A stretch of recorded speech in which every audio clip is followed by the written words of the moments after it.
The Masque of the Red Death by Edgar Allan Poe, read by me, Gav Cross. The Red Death had long devastated the country. No pestilence had ever been so fatal or so hideous.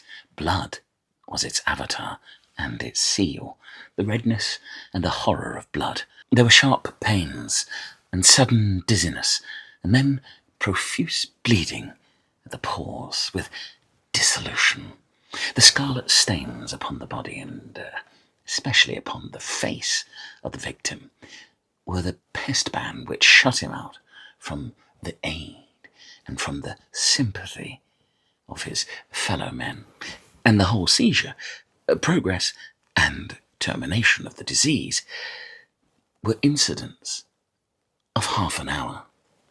But the Prince Prospero was happy and dauntless and sagacious.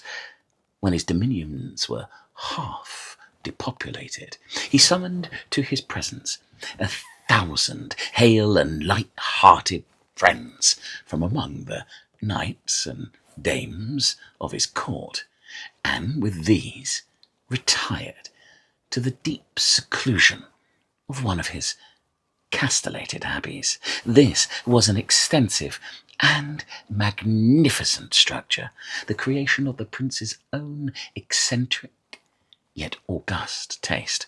A strong and lofty wall girdled it in. This wall had gates of iron, the courtiers having entered brought furnaces and massy hammers and welded the bolts. They resolved to leave means of neither ingress nor egress to sudden impulses of despair or of frenzy from within. The abbey was amply provisioned with such precautions the courtiers might bid defiance to contagion. The external world could take care of itself. In the meantime, it was folly to grieve or to think. The prince had provided all the appliances of pleasure. There were bouffons, there were improvisatori, there were ballet dancers, there were musicians, there was beauty, there was wine. All this and security were within. Without was the Red Death. It was towards the close of the 5th or 6th month of his seclusion, and while the pestilence raged most furiously abroad, that the Prince Prospero entertained his 1,000 friends at a masked ball of the most unusual magnificence. It was a voluptuous scene that masqueraded. But first let me tell of the rooms in which it was held. These were 7, an imperial suite. In many palaces, however, such suites form a long and straight vista, while the folding doors slide back nearly to the walls on either hand, so that the view of the whole extent is scarcely impeded. Here, the case was very different, as might have been expected from the Duke's love of the bazaar. The apartments were so irregularly disposed that the vision embraced but little more than one at a time. There was a sharp turn at every 20 or 30 yards, and at each turn a novel effect. To the right and left, in the middle of each wall, a tall and narrow Gothic window looked out upon a closed corridor which pursued the windings of the suite. These windows were of stained glass, whose colour varied in accordance with the prevailing hue of the decorations of the chamber into which it opened. That at the eastern extremity was hung, for example, in blue, and vividly blue were its windows. The second chamber was purple in its ornaments and tapestries, and here the panes were purple.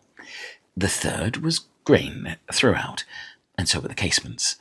The fourth was furnished and lighted with orange.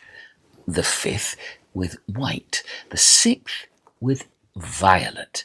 The 7th apartment was closely shrouded in black velvet tapestries that hung all over the ceiling and down the walls, falling in heavy folds upon a carpet of the same material and hue.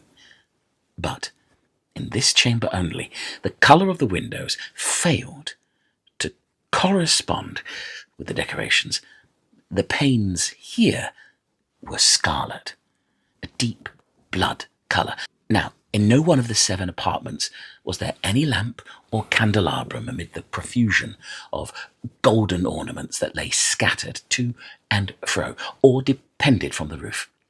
There was no light of any kind emanating from lamp or candle within the suite of chambers, but in the corridors that followed the suite, there stood, opposite to each window, a heavy tripod bearing a brazier of fire that projected its rays through the tinted glass and so glaringly illumined the room.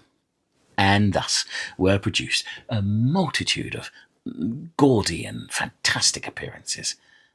But in the western or black chamber, the effect of the firelight that streamed upon the dark hangings through the blood-tinted panes was ghastly in the extreme, and produced so wild a look upon the countenances of those who entered that there were few of the company bold enough to set foot within its precincts at all. It was in this apartment also that there stood against the western wall a gigantic clock of ebony. Its pendulum swung to and fro with a dull, heavy, monotonous clang, and when the minute hand made the circuit of the face, and the hour was to be stricken, there came from the brazen lungs of the clock a sound which was clear and loud and deep and exceedingly musical, but of so peculiar a note and emphasis that at each lapse of an hour the musicians of the orchestra were constrained to pause momentarily in their performance, to hearken to the sound, and thus the waltzers perforce ceased their evolutions, and there was a brief disconcert of the whole gay company, and while the chimes of the clock yet rang, it was observed that the giddiest grew pale, and the more aged and sedate passed their hands over their brows, as if in confused reverie or meditation. But when the echoes had fully ceased, a light laughter at once pervaded the assembly. The musicians looked at each other and smiled, as if at their own nervousness and folly, and made whispering vows, each to the other, that the next chiming of the clock should produce in them no similar emotion. And then, after the lapse of 60 minutes, which embraced 3,600 seconds of time that flies, there came yet another chiming of the clock. And then, with the same disconcert and tremulousness and meditation as before, but in spite of these things, it was a gay and magnificent revel. The tastes of the Duke were peculiar. He had a fine eye for colours and effects. He disregarded the decoration of mere fashion. His plans were bold and fiery, and his conceptions glowed with barbaric lustre. There are some who would have thought him mad. His followers felt that he was not.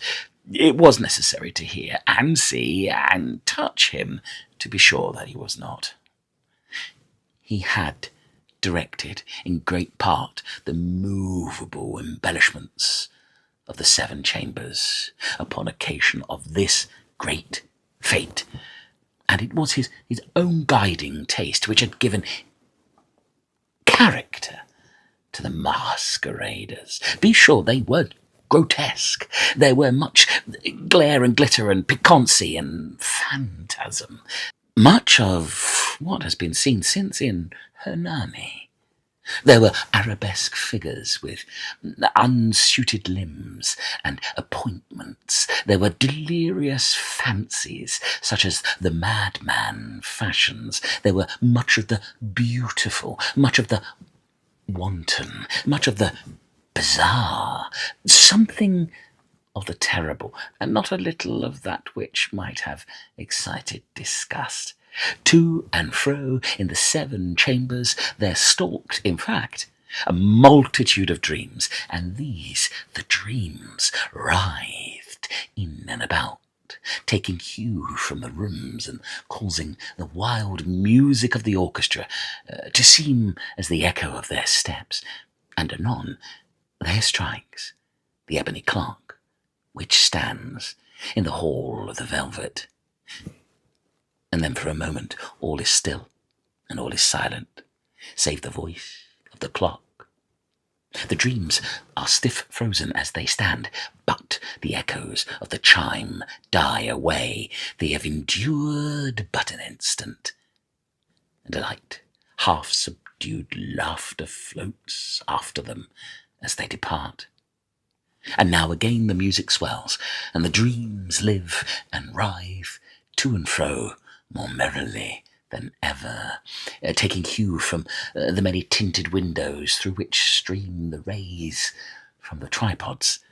But to the chamber which lies most westwardly of the 7, there are now none of the maskers who venture, for the night is waning away, and there flows a ruddier light through the blood-coloured panes, and the blackness of the sable drapery appalls, and to him whose foot falls upon the sable carpet, there comes from the near clock of ebony a muffled peal, more solemnly emphatic than any which reaches their ears, who indulged in the more remote gaieties of the other apartments.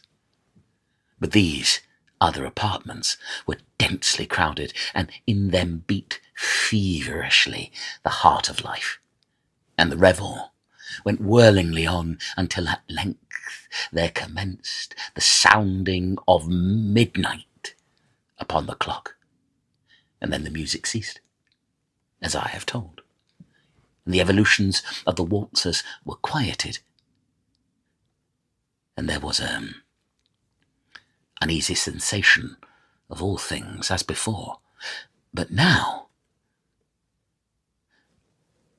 there were 12 strokes to be sounded by the bell of the clock. And thus it happened. Perhaps that more of thought crept with the more of time into the meditations of the thoughtful among those who revelled. And thus, too, it happened perhaps that before the last echoes of the last chime had utterly sunk into silence, there were many individuals in the crowd who had found leisure to become aware of the presence of a masked figure which had arrested the attention of no single individual before, and the rumour of this new presence having spread itself whisperingly around, there arose at length from the whole company a buzz or murmur of expressive disapprobation and surprise, and then finally of terror, of horror, and of disgust, in an assembly of phantasms such as I have painted. It may well be supposed that no ordinary appearance could have excited such sensation. In truth, the masquerade license of the night was nearly unlimited, but the figure in question had out-Heroded Herod and gone beyond the bounds of even the prince's indefinite decorum. There are chords in the hearts of the most reckless which cannot be touched without emotion. even with the utterly lost, to whom life and death are equally jests, there are matters of which no jest can be made. The whole company, indeed, seemed now deeply to feel that in the costume and bearing of the stranger neither wit nor propriety existed. The figure was tall and gaunt, and shrouded from head to foot in the habiliments of the grave. The mask which had concealed the visage was made so nearly to resemble the countenance of a stiffened corpse that the closest scrutiny must have had difficulty in detecting the cheat. And yet all this might have been endured, if not approved, by the mad revellers around. But the mummer had gone so far as to assume the type of the Red Death. His vesture was dabbled in blood, and his broad brow, with all the features of the face, was besprinkled with scarlet horror. When the eyes of the Prince Prospero fell upon this spectral image, which, with a slow and solemn movement, as if more fully to sustain its role, stalked to and fro among the waltzers, he was seen to be convulsed in the first moment with a strong shudder of either of terror or distaste, but in the next his brow reddened with rage. "Who dares," he demanded hoarsely of the courtiers who stood near him, "who dares insult us with this blasphemous mockery? Seize him and unmask him, that we may know whom we have to hang at sunrise from the battlements." It was in the eastern or blue chamber in which stood the Prince Prospero as he uttered these words. They rang throughout the 7 rooms loudly and clearly, for the prince was a bold and robust man, and the music had become hushed at the waving of his hand. It was in the blue room, where stood the prince, with a group of pale courtiers by his side. At first, as he spoke, there was a slight rushing movement of this group in the direction of the intruder, who, at the moment, was also near at hand, and now, with deliberate and stately step, made closer approach to the speaker. But from a certain nameless awe with which the mad assumptions of the mummer had inspired the whole party, there were found none who put forth the hand to seize him, so that, unimpeded, he passed within a yard of the prince's person, and while the vast assembly, as if with one impulse, shrank from the centres of the rooms to the walls, he made his way uninterruptedly, but with the same solemn and measured step which had distinguished him from the first, through the blue chamber to the purple, through the purple to the green, through the green to the orange, through this again to the white, and even thence to the violet, ere a decided movement had been made to arrest him. It was then, however, that the Prince Prospero, maddening with rage and the shame of his own momentary cowardice, rushed hurriedly through the 6 chambers, while none followed him on account of a deadly terror that had seized upon all. He bore aloft a drawn dagger, and had approached in rapid impetuosity to within 3 or 4 feet of the retreating figure, the latter, having attained the extremity of the velvet apartment, turned suddenly and confronted his pursuer. There was a sharp cry, and the dagger dropped gleaming upon the sable carpet, upon which instantly afterwards fell prostrate in death the Prince Prospero. Then, summoning the wild courage of despair. A throng of the revellers at once threw themselves into the black apartment, and seizing the mummer, whose tall figure stood erect and motionless within the shadow of the ebony clock, gasped in unutterable horror at finding the grave garments and corpse-like mask which they handled with so violent a rudeness by any tangible form. And now was acknowledged the presence of the Red Death. He had come like a thief in the night, and one by one dropped the revellers in the blood-bedewed halls of their revel, and died each in the despairing posture of his fall. And the life of the ebony clock went out with that of the last of the gay, and the flames of the tripods expired in darkness and decay, and the Red Death held illimitable dominion over all.